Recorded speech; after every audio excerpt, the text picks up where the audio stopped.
Hello, everyone. Two recent hurricanes, Helene and Milton, have left me in a pensive state of examination of my earthly life and its treasures, as well as the reality of life's end. This reflective journey has been an important tour of my life, which is probably why I love the words of a song sung by Joey Feek just before God called her home. It's called In the Time That You Gave Me, which I referred to a few videos ago. The song takes a look at one's life and asks, did I do all I could do for God in the time that He gave me? I find myself genuinely considering those words these days. Let's do that together today. I have always loved life, and I've been richly blessed.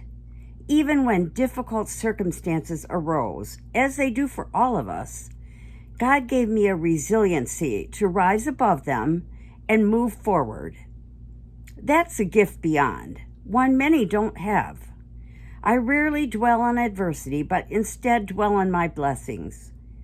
In order of importance, I see those blessings as my faith in God, the incredible husband God chose for me, the 3 children and 3 grandchildren He blessed us with, my faith-filled parents and siblings, lifelong friends, a love of music, and a deep in my heart love for Florida and its beautiful beaches. It is that love for Florida and the hurricanes that have recently devastated it that led me to reflect on this Bible verse, Matthew chapter 6, verses 19 to 21. Quote, "Do not store up for yourselves treasures on earth, where moths and vermin destroy, and where thieves break in and steal. But store up for yourselves treasures in heaven. For where your treasure is, there your heart will be also." As 2 hurricanes ravaged Florida, I did a great deal of soul searching in regards to this verse, asking myself, where really is my treasure? Have you ever considered that? It's a worthwhile consideration. I was born in Michigan and lived there until I was 7.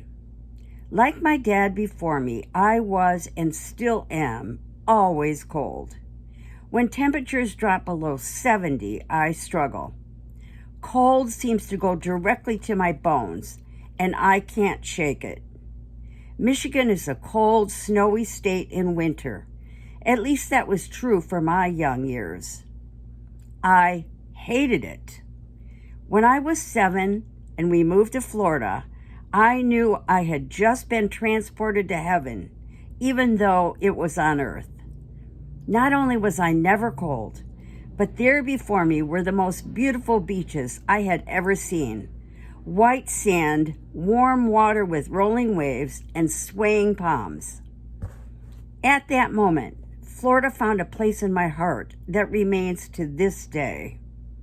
Whenever I have to leave, I know I leave a piece of my heart there.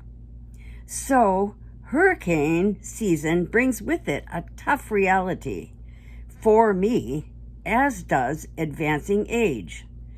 I now realize that one day I will have to leave the incredible place called Florida, and I can't imagine doing it.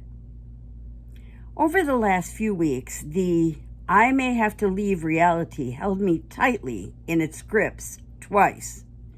The Hurricane Helene would not make a direct hit where I live. It was a monster, and I was well aware of the possible outcome it could leave.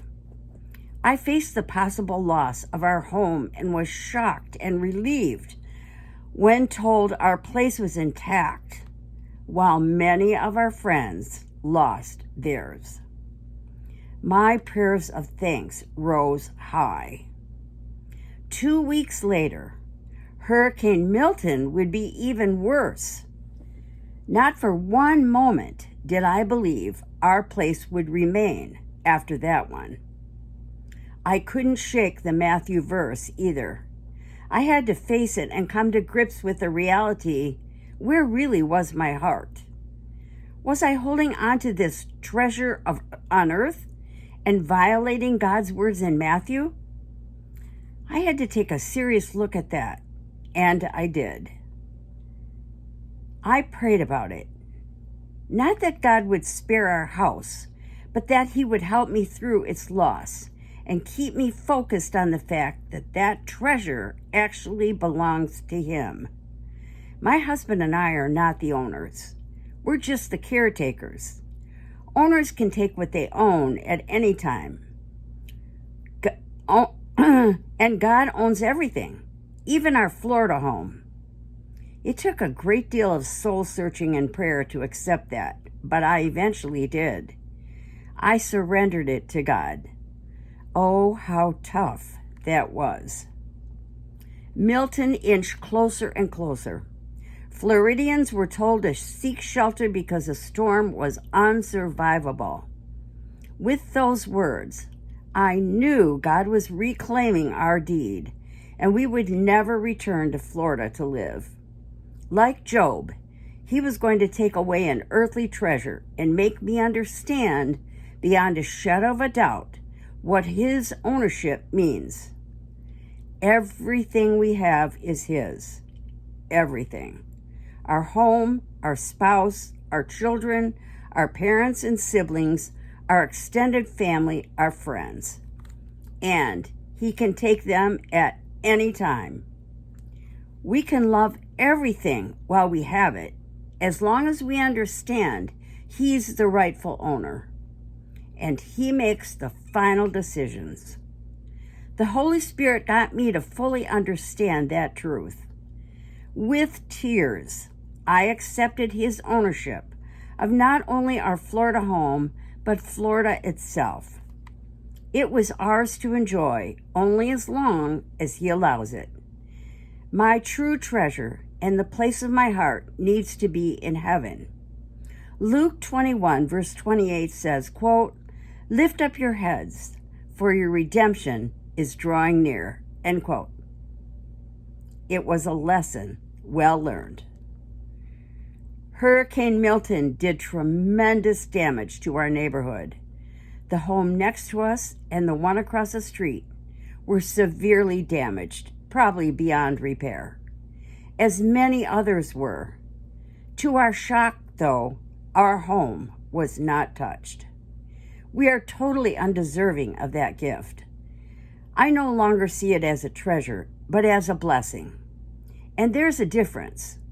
Blessings are gifts from God. Treasures are items that are self-centered. Neither lasts forever, but one puts emphasis on the giver who owns the gift. Folks, Thanksgiving is a few short weeks away. It holds a different meaning for me this year. My gift is still standing. My treasure is in heaven, and I understand the difference perfectly. How about you? Where's your treasure or treasures? Remember, that's where your heart is. Think about it. See you Thursday.